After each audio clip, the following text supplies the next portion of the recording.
your trusted voice of truth and light. God gave me a gift. I shovel well. I shovel very well. And a rally point for those who've accepted the reality that they are not sheep. We've got a blind date with destiny. And it looks like she's ordered the lobster. This is the Bryan Hyde Show. Well, hello there, and welcome to the show. This is a place where, if I'm doing my job correctly, at the end of this program, you should come away much more certain about who you are and what you stand for, as opposed to simply being worked up and more certain about who or what you oppose. It's a subtle difference, but I strive to hit that note every single day. Not so much to tell you what to think, but to encourage you to think clearly and independently for yourself. Now, this show is made possible by great sponsors, including LifesavingFood.com, also the Heather Turner team at Patriot Home Mortgage, HSLAmmo.com, SewingAndQuiltingCenter.com, and MonticelloCollege.org.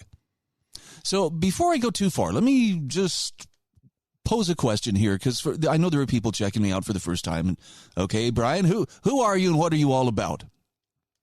Let me tell you who I am. I am nobody. I'm not famous. I'm not rich. I'm not even good looking. So I don't have a lot of the qualities that would normally define, some kind of a guru. I'm not a guru either. All I am is a guy who is very keenly aware of the importance of our individual liberties, our God-given liberties. And for whatever reason, I have grown up with the understanding that one of the most important things that we can do is stand up for our individual freedoms and assert them and utilize them to improve the world in ways that each of us can do only as individuals. So if someone says, well, what are you against? Collectivism is not my thing. So I'm much more for championing the rights of the individual. So specifically, personal liberty, freedom of conscience, private property rights. These are just a few of the things on which I, rest my thinking. And I believe that this should be for everyone to decide for themselves, if they want to be free. Don't believe in one-size-fits-all approaches. So I try to speak the language of freedom. I believe that we can learn a great deal from those who came before us, both from what they did right as well as from their mistakes. But I think we are in a very crucial period of history right now. This is one of those turning points, where there's crisis, there's upheaval, there's a lot that hangs in the balance right now. So what I'm trying to do is my part as a person who cares about this kind of stuff and has a platform from which to speak. I'm trying to use my time and my talents and my passions to promote freedom, greater freedom for everybody, regardless of whatever subcategory they may put themselves into based on skin color, identity, whatever it is. I believe we're all children of God and that this is the greatest gift that we've been given, the ability to think and act for ourselves, and I believe that anything peaceful should be on the table. People who initiate violence and people who commit fraud should be held accountable. They should be made to restore whoever they've harmed. But that's the only time where I really believe that government should get involved, is in making sure that justice prevails, and then only to the extent that's necessary to either make someone whole or to hold someone accountable for actual provable harm that they've committed. Now, it took me about 3 minutes to outline this is where I'm coming from, but that's a pretty simple philosophy. And I know there are people who say, well, that doesn't really relate to the rest of the world, so good luck with that. But this stems from an understanding that politics doesn't bring happiness. It was a few years back I started to understand that politics does very little to advance humanity in any way. And nothing I've experienced in that time has since persuaded me to reconsider that notion. I have to tip my hat to Paul Rosenberg, who first opened my eyes to the regressive nature of politics when he pointed out how it keeps our minds forever focused on evil and carefully avoids pointing us toward the good. You think about anything that you've seen or heard or read in the past week that was of a political nature.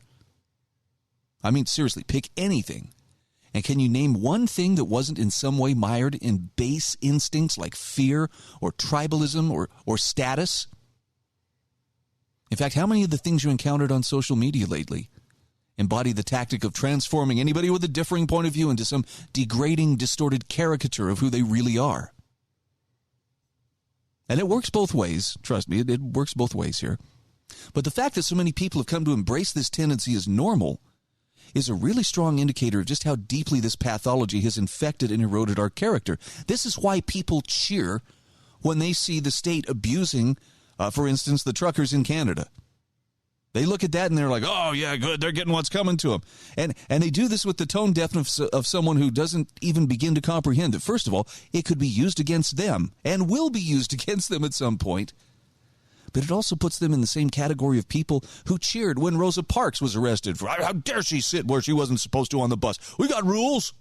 You got to follow the rules if you don't want to have trouble with the law. It's the same exact mentality. By the way, Paul Rosenberg was the first person I've ever read who actually made a very solid case that in 5,000 years of human advancement, politics is the one thing that really has stayed about the same. It remains mired in Bronze Age thinking, because it comes down to men seeking to rule over others by violence, which, by the way, you saw what that looks like in practice in Canada. Now, if you don't believe me, that's fine, but I would ask you, can we just put this to the test? So here's a question. If a majority of people complain enough in the right ways, will a politician put magic words on paper that allows the majority to use violence against those who don't see things their way? Yes or no? Now, what if those who disagree with the magic words on paper are perfectly peaceful in their actions? They can't be shown to have harmed another person or his property. Do you still support sending armed aggressors to either assault or imprison them or to steal their property in an effort to force them to do what the majority wants? And if the answer to that question is, well, yeah, well, then how could those kinds of actions be described as anything but superstitious, primitive, or even barbaric? I mean, we're talking about a level of maturity that's more suited to cavemen than more civilized, productive people. Grug not happy. Grug club you into submission. Grug apparently works for the RCMP, based on what I saw over the weekend. So the bottom line here is politics, at least to my thinking, comes down to a collection of violent, religious cultists who gather to chant and perform regular reassurance rituals, affirming their faith in the magical words of their favorite state gods. But worse, politics keeps us divided and distrustful. In fact, it thrives on keeping us divided, filled with fear and dread that somehow things are going to get worse if we don't chant in unison. It teaches us how to feel brave and noble without actually having to have any kind of skin in the game. I mean, the comments on some of the videos of police brutalizing protesters in Canada, as one person put it, this is like walking through Jonestown. That's how disturbing it is. And isn't it curious how the problems supposedly solved by political means never are really resolved? As with most things that become politicized, they just become another power struggle that pits us against the other. And at the end of the day, politics would have us believe that as long as the violence of the state is being directed at that other, our opponents, somehow we're winning. It thrives on the short-sightedness that prevents us from recognizing those same spears that we cheer to see pointed at our political opponents will eventually be pointed at us. And when you have a political dialogue playing out in your mind virtually every hour, I mean, it's hard to distinguish between what's sound and what isn't. I still like how Leonard Reed, described the way to recognize the difference between what's sound and what isn't. He says, one imperative is the awareness that the higher the objective is, the more dignified the method must be. If we aspire to such a high objective as advancing individual liberty in the free market, we can resort to no lesser method than the power of attraction, the absolute opposite of using propaganda, indoctrination, and half-truths. The fact that pointing out this distinction is almost certain to infuriate the true believers just underscores how politics degrades everything it touches. Now, look, I understand most of us, none of us actually, like to see our choices questioned. And at the same time, none of us makes any kind of meaningful improvement in our own lives or in the world around us till we start asking these kinds of questions.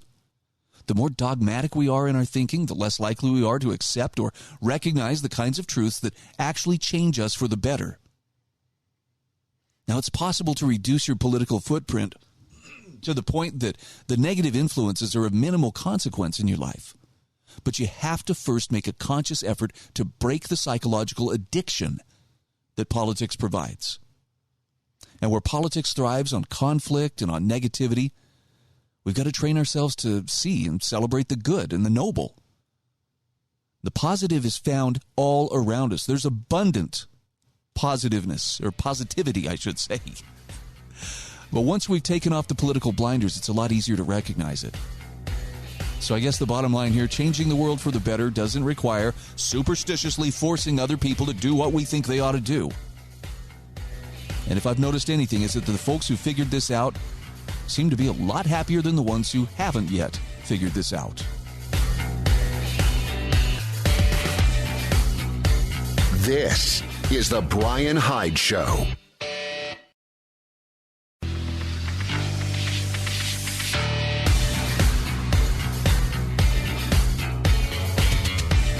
This is the Bryan Hyde Show. Hey, welcome back to the show. As I've mentioned on this program, I've got some great sponsors who make it possible. One of them is lifesavingfood.com. Just got a message from Kendall over the weekend from lifesavingfood.com. Okay, this is quite a deal for my listeners. If you go to the link that we've provided at lifesavingfood.com, you will save 45% on ReadyWise products that you order through him. This is a killer deal. Now, this does not include, free shipping and storage, but he makes it worth your while. 45% off retail price on ReadyWise food storage. I mean, look, I'm not trying to scare anybody, but having something set aside for a rainy day seems to make a lot more sense right now than it may have in the past. There are a lot of stuff there that's just in a state of flux. Maybe consider getting yourself squared away. Go to my show notes at thebryanhydeshow.com, click on the sponsors link, and go to lifesavingfood.com. So I wanted to share with you a quick excerpt from an email that Paul Rosenberg sent out over the weekend. And like a lot of people, I actually had to stop. I had to totally step away from being online at one point because the stuff that I was seeing coming out of Canada was so disturbing, and it was stirring some really deep anger in me. And I know for some people it's like, oh, good. I haven't felt a good surge of anger like this in a long time. I don't enjoy feeling angry about what I see being done to people. And what I saw was nothing short of just full on, this is the state flexing its muscle through the use of organized violence. And, people can disagree. Well, I don't think it's right that people should be protesting vaccine mandates or masks or whatever. And to some people, this is what they've reduced it to. It's just these people are upset because they have to wear masks or they're being told to wear masks. No, you might want to step back a little bit further and recognize their very livelihoods are being threatened if they don't conform with what some politician and his magical words on power is commanding them to do, or on paper is commanding them to do. There's a big difference. And it wasn't just mostly peaceful protests. The protests up in Canada have been absolutely peaceful. Now, yes, they've been honking horns. But what we're seeing here is the people who are trying to dominate the world right now exist in a digital kind of reality. They're not in physical reality. They're the thinkers, right? This is the Zoom class. The virtual ruling class is actually how I've seen it described. Whereas the truckers represent the physical world, and it's the physicals versus the virtuals. And when the truckers parked their rigs in front of, the parliament there in Canada, essentially they were putting a very solid boulder of reality right on the virtuals' front lawn and saying, okay, go ahead and remove this without assistance. You think you got the Jedi mind powers, but no, you don't. And the truckers effectively called the bluff of the virtuals who don't really have the power to move things with their minds. So what did the virtuals resort to? They sent out their stormtroopers to physically assault and arrest and threaten. And, and it doesn't stop there. You have leaders within that virtual class, the ruling class, that are saying, If you participated or you supported this protest in any way, we're going to find out who you are and we're going to come after you and hold you accountable.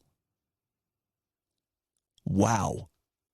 I mean, gee, as we watched cities burn in America in 2020, that kind of attitude would have been really something to see. And it would have been disturbing from the standpoint of, look, if someone is peacefully protesting, and I believe the folks in Canada really were peacefully protesting, as opposed to looting, rioting, brutalizing people in the streets, why the heavy-handed crackdown? Well, here's what Paul Rosenberg has to say. He says, over the past few days, we've seen the tyrant of Canada and his minions invoking martial law, seizing bank accounts, threatening to kill the dogs of people they dislike. Seriously, telling people, if you brought your dog, we'll take it, and if you haven't claimed it in 8 days, well, it's considered relinquished, so we'll put it to sleep. They've been referencing Satan figures, Trump, and telling protest supporters, you ought to be afraid. He says their wannabe friends are doxing and harassing people who donated money to a fully, not mostly, peaceful protest after someone hacked into a donation service and stole the names of all those who dared oppose the tyranny. And it was also clear that businesses, the Canadian military, and policemen have declined to play thug against the protesters. That is, except for those who apparently were brought in, took off their insignia, took off their name tags, and masked their faces. Because we all know deeds like this are best done in the dark. And it was wonderful that there were people who turned their backs. I mean, the Canadian military basically told their government, get stuffed. We're not going to go out there and crack down on these people. A lot of tow truck companies told them, we're not going to participate either. So they went out and co-opted tow trucks, took off the license plates, took off any identifying markers. Yeah, it's getting intense. And Paul Rosenberg says it's wonderful and it's necessary so many policemen refuse to play thug, but it didn't stop the tyrant from seizing thousands or hundreds of bank accounts and so on.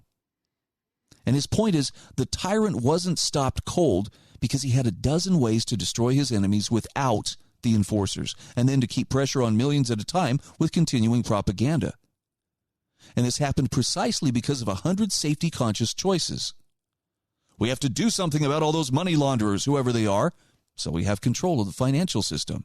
The kidnapper on every corner, the drug dealer in every schoolyard, the conspiracy theorist in every other house.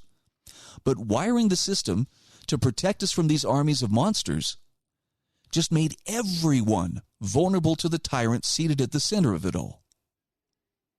Now, if you need some clarity here, here's the clarity. Paul Rosenberg says it's not supposed to be easy to seize people's money. It's not supposed to be easy to indict people or to condemn them en masse and to justify it all in a rage-addicted and compliant infosphere. It's never supposed to be fast and easy to censor people. But we allowed this kind of pre-wiring for justice to bring not just Canada, but other Western countries to the same state of mind. Paul Rosenberg says, I'm old enough to remember a world in which people weren't terrified all the time, where one half of the populace didn't despise and wish doom on the other half. When we tried to not to organize ourselves around Satan figures because we knew that's the road to hell. He says, I also remember when people learned how to trust and how to be trusted. But we lost all of this when fear became the driving force in human affairs, as it has been in the lead-up to every tyranny. I think the most disturbing thing that I have seen over the weekend, there was actually two things that were really tough. That's why I had to actually break away and go on a little bit of a media fast. Number one was seeing fellow human beings being trampled, and I mean literally trampled underfoot or under the hooves of mounted police officers on their horses. That was tough. That was tough to see, and it made me glad that I wasn't there because I'd probably be dead or in jail. I don't know that I could stand by and witness something like that without drawing the kind of attention to myself that would land me in jail or in a puddle of blood on the ground. It really is upsetting. But the really disturbing thing is the silence of all of these leaders of other countries and even, major cities. Western political leaders have said nothing about what has been taking place there in Ottawa. And that silence is chilling. It's the same kind of, whoa, what's going on? When you have a 2-year-old And you can hear them playing in the next room and, and everything's good. The time to be concerned isn't when you hear your 2-year-old clanging pans together or doing something. The time to get concerned as a parent is when it's like, oh, it's quiet. What is it?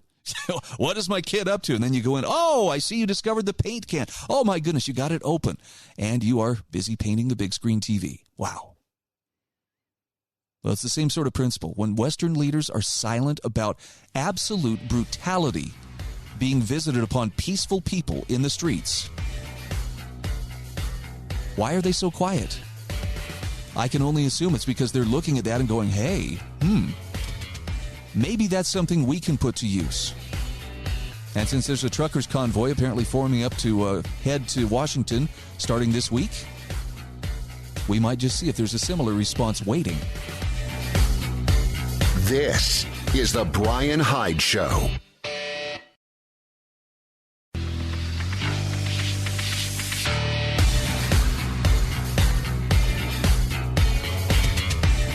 This is the Bryan Hyde Show. Hey, welcome back to the show. I feel like I'm just walking this razor's line between launching into a full-on rant and giving you encouragement and, light on what's happening around us in a crisp, upbeat fashion. I'll try to split the difference here, but very disturbing to see what happened over the weekend in Canada. And when I want a really good take on what's happening, I have found Tom Luongo is a guy who has a very solid take. In fact, he asks the question, is the Great Reset becoming the Great Awakening now that we have the trampling of the truckers? He says there are few words to describe the depth of Canadian Prime Minister Justin Trudeau's depravity. He says, in fact, I'm not even going to try. This is a person who is so thoroughly ill-prepared for its job, it doesn't even know how to properly read from the prepared script. And it was all fun and games, making Trudeau equals Hitler memes until this weekend when Trudeau's enforcers on horseback trampled an old woman.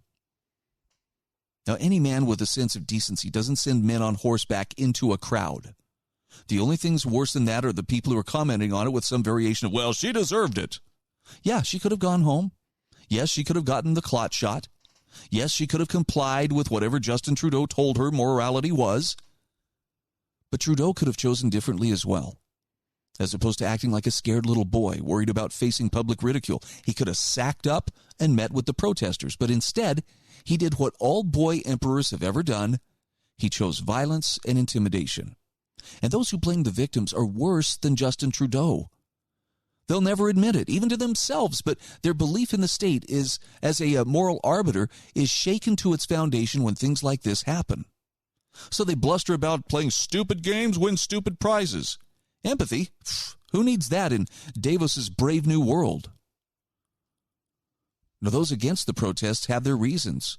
None of them, however, are morally justified, because if you allow the state and a moral construction at its core to define your morality, you will forever have to justify tyranny in order to remain on the side of the angels. Blaming the victim is the easiest thing to do. How many rapists have claimed, well, she had it coming? How many abusers every day blame the people they abuse because they're too ashamed to admit they're in the wrong? So Tom Luongo says, look, we are all unclean now. The part of the Great Reset pertaining to COVID-19 was always about amplifying the divisions between people, to create a new religion around it. Its sacrament is the vaccine. Its Lord's Prayer is demonizing ivermectin and trusting the science. Its vestment is the mask. Its amen is in the name of public health. But he says it's led to such dehumanizing that those who do not comply with the high priests now deserve their fate. In fact, Mario Draghi in Italy declared the unvaccinated to no longer be a part of Italian society. 500,000 unjabbed Italians over 50 last week were suspended from work and left without salary because of their COVID policies. Mario Draghi, quote, the unvaccinated are not part of our society. And in a way, Tom Luongo says, sadly, Trudeau's supporters are correct. One always has the choice to accept the abuse if the alternative is death. That woman didn't go to Parliament Square with that choice in mind because she sadly still believed in the religion of the state as a subordinate partner with the people in shaping society. Well, those illusions were fully trampled in the eyes of millions around the world. And politically, there's no going back for Justin Trudeau. He, along with his supporters, will hide behind their cope and refuse to accept responsibility for their actions. The Ottawa police are doing the same thing, putting out disinformation about, well, someone threw a bicycle at the horse and tried to trip it. The horse wasn't injured, though, you'll be glad to know. Yeah, what about the old lady laying back there with her walker that was trampled on? Well, she was doing unlawful things, and we did what we had to do. Just following orders. Yeah, where have I heard that before? Luongo says at this point, those still on the job in Ottawa made a choice as well to side with the tyrants and embrace their own inner one. Many of them will finally enjoy getting to mete out the violence that festers in their souls. After all, it's why many of them became cops in the first place. And I know that sounds unfair, by the way. I know that sounds like, well, you're painting all cops with a broad brush here. If you haven't seen the videos of police violently taking people to the ground and not just, handcuffing them and leading them up, kneeing them, throwing hard knee blows into their sides and into their face, looking around to see if anybody's filming. They're arresting journalists. Well, we'll tell you everything you need to know at our press conference. You guys can come collect your stenographer's notes and then go out and tell the story we want you to tell. There are some people who are drawn to the opportunity to exercise that kind of dominion over others. And you saw it on full display this weekend in Canada. Luongo says those who still have their humanity are now deciding whether to go along or walk away. If they go along, they will lose what's left of their humanity, just like men did during World War II. And their true face has been revealed. Meanwhile, as bad as things are in Canada, in New Zealand, Prime Minister Jacinda Ardern tried to follow Trudeau's script to quell protests in Wellington. But from all reports there, her efforts failed completely. And she convened a meeting of essentially her National Security Council on Thursday of last week. No solid reports of what went down. Therefore, the silence of that outcome of that meeting speaks volumes. It likely means the military weren't willing to get involved, just like what happened to Trudeau in Canada. Moreover, New Zealand's Police Commissioner Andrew Koster came out with a public statement saying negotiation was the path forward, something Ardern has rejected out of hand, just like Trudeau, both of them reading from the same Davos script. Koster said negotiations and de-escalation were the only safe ways to resolve the protest, and he would continue to talk to the protesters. Police say there were about 800 protesters, but believed those numbers could rise over the weekend. Koster said any police action, any forceful police action, could risk injuries to the public and could turn a largely peaceful protest violent and could increase the numbers of protesters. Now, Ottawa Police Chief Peter Sloley tried to hold the line against Trudeau's megalomania earlier last week, but it resulted in him resigning, presumably because he wouldn't give the order to roust up the protesters and beat heads, and a more pliant enforcer was put in his place. The result is what we were witnessing this weekend in Ottawa. And yes, he does have video clips if you want to see this for yourself. You can't justify the kind of violence that is being visited on these people. It's completely out of proportion to whatever offense has been offered by the protesters. And the casual obscenity in the clip that he links to is the newscaster's commentary about police restoring order. I mean, even our American media is like, well, police finally have moved to restore order in Ottawa. Yeah, how did they do that? Well, we don't want to talk about that. We just want you to understand that order needed to be restored. Oh, good. Are the trains running on time? Mussolini would be happy to know if they are. Tom Luongo says the reality is that Ardern and Trudeau are both hanging on by a thread because public opinion already has turned against them. The only thing propping Trudeau up at this point is the shock of at the speed with these escalated events. But that shock is going to wear off here very soon. And if Parliament doesn't act to limit or censure or simply get rid of this guy, Canadians are going to have a much bigger problem on their hands. Tom Luongo says too many Canadians are still asking, is this Canada? When they should be stating, this is not Canada. So he says, stop asking for permission to feel outraged and feel the outrage. In New Zealand, the veil of authority for Ardern is thinner thanks to Trudeau's mistakes in Ottawa. Now, no doubt they're seeing the same things we are and they want no part of it. And the knives will come out for Ardern quickly if she doesn't back down. Tom Luongo says, I say all the time, spooks start civil wars, militaries end them. In Canada, the civil war there is just beginning. What we've not seen in New Zealand means it's likely over before anyone realized they were in one. The Great Reset rests on tyrants like Justin Trudeau to win through fear, intimidation, and the banal corruption of weak people to support them. With each image of peaceful people being trampled under the boot heel of Canadian stormtroopers, more people awaken from the slumber of the comfortable lie that the government protects us from chaos. I mean, keep in mind, until the cops showed up, there was no violence. None. That's what state violence looks like, folks. That's what the state is, says Tom Luongo. Violence.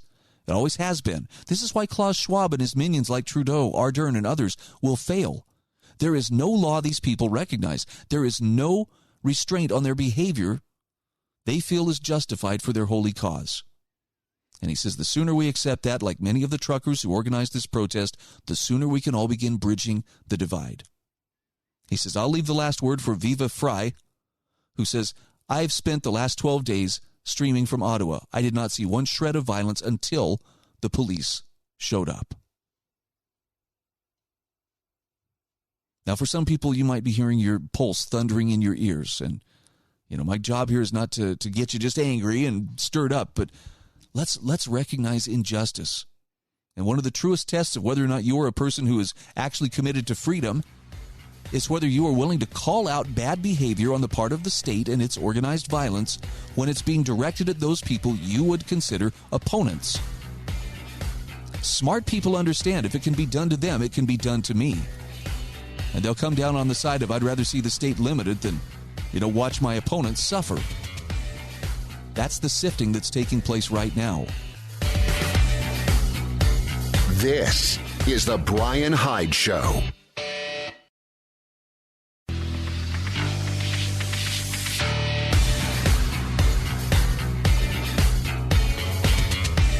This is the Bryan Hyde Show. Hey, welcome back to the show.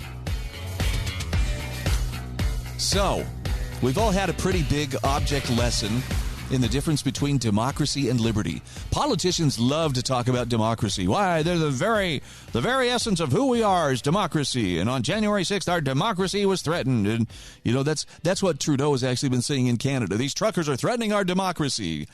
How come you never hear politicians talk about liberty? I got a great article here from Gary Gallas. This was published on the American Institute for Economic Research website. The Democracy Illusion. And it says, in America, democracy or democratic are among the most common words used to justify or endorse positions or policies. Democratic is attached as an adjective whenever something is considered good politically. In other words, like our democratic way of life. And undemocratic is attached to things being criticized, including almost everything that represents a loss for just about anyone. Americans are constantly told we must fight for democracy. Leading up to elections, politicians extol the democratically expressed wisdom of the electorate they hope to represent. Those elected often ignore and then overturn. He says, we're told that the American Revolution was for democracy, that people have died for our democratic right to vote, that each vote was crucial, that if you don't vote, you don't care about America, and so on. We even hear proposals to replace the Electoral College because it isn't democratic enough. Now, such rhetoric ignores the fact that democracy can destroy liberty as well as preserve it. For a minor example, he says, ask, would I have more or less liberty if a majority vote picked my clothes each morning and my dinner each night? More importantly, ask, would I have more or less liberty if that's how my religion, my spouse, or my job was chosen, or how my take-home pay was determined?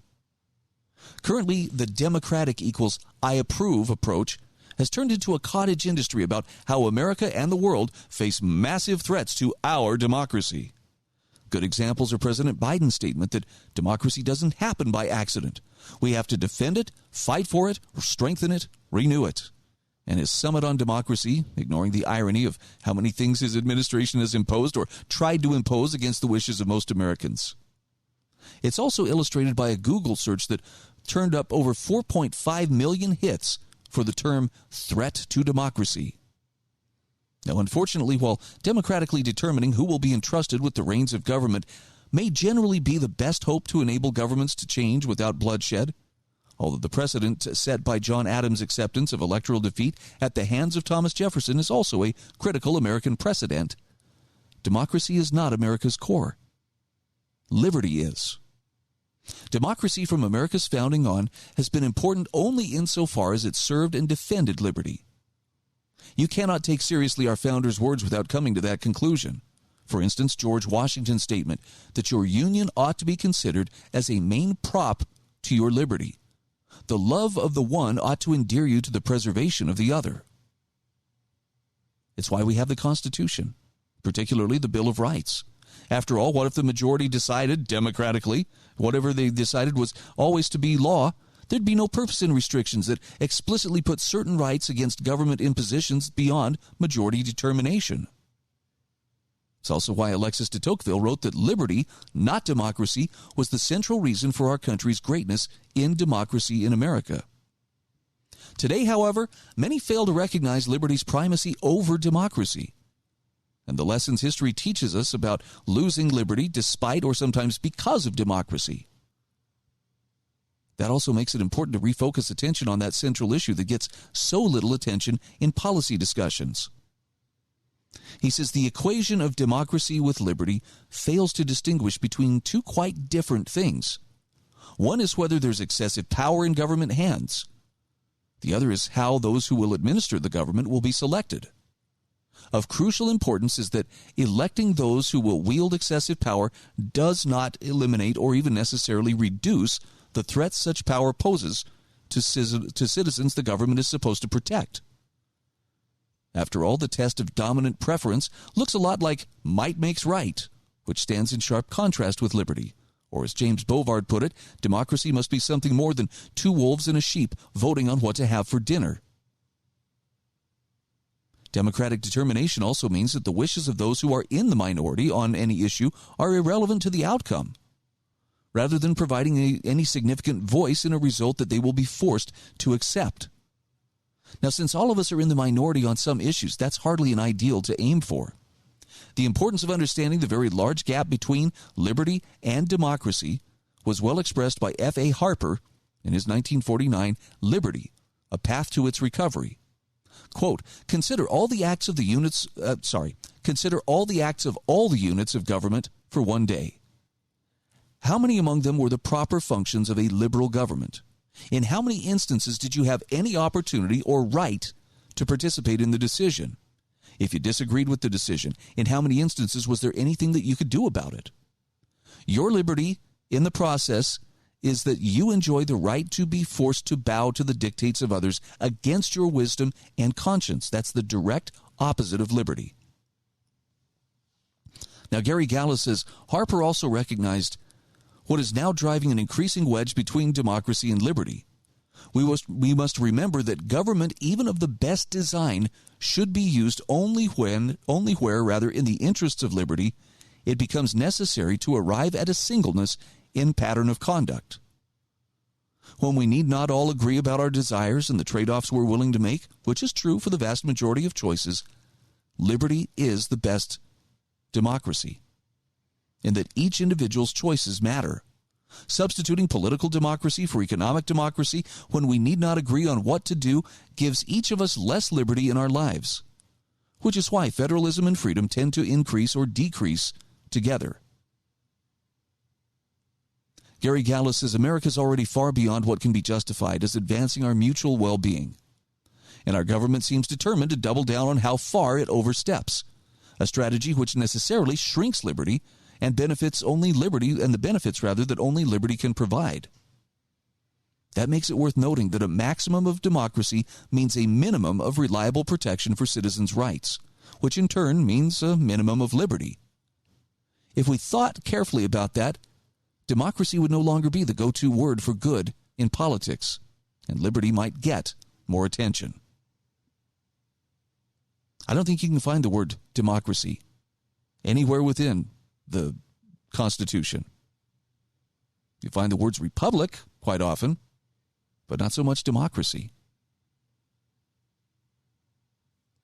So in the closing moments here, let me just pose the question to you.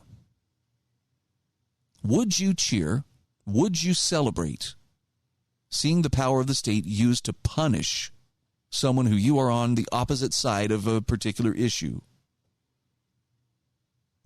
Would you sit there and call that a good thing? I mean, there's a lot of it. And the Twitter sphere, man, it's toxic.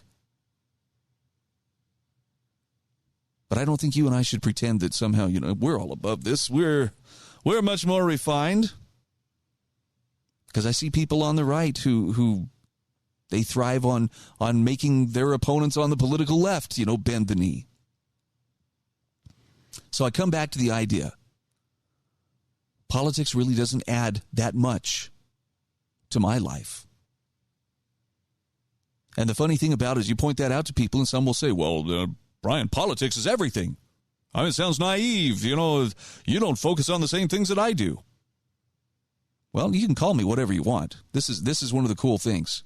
Because I'm nobody, because I'm just, some guy who is choosing to think for himself and musing aloud for the benefit of anybody else who may want to do something, likewise. I don't care what people call me. I'm not going to be shamed into embracing something that is ultimately destructive, not just to my own personal liberty, but to the liberty of my children and my children's children, and even to your liberty. Even the person who disagrees, I want them to have liberty to think and act as they choose. And again, anything peaceful should be on the table. Now, it took me a while to get to where, it doesn't affect me. You can call me, I promise you, whatever names you may call me, I've been called that before. And it took a few times to get used to the sting of, wow, this person really does not like me. But I'm totally okay with it. You see, my belief system is such that you don't have to agree for me to still believe that this is a valid belief system and it's a happier way forward. And really, that's what it comes down to.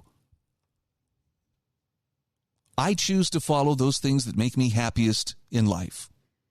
And that means that there are oftentimes going to be dictates and decrees handed down by people in certain positions of authority that may interfere with that happiness. And as a human being, as a guy who's claiming his freedoms rather than begging for them, I reserve the right to ignore what they're saying.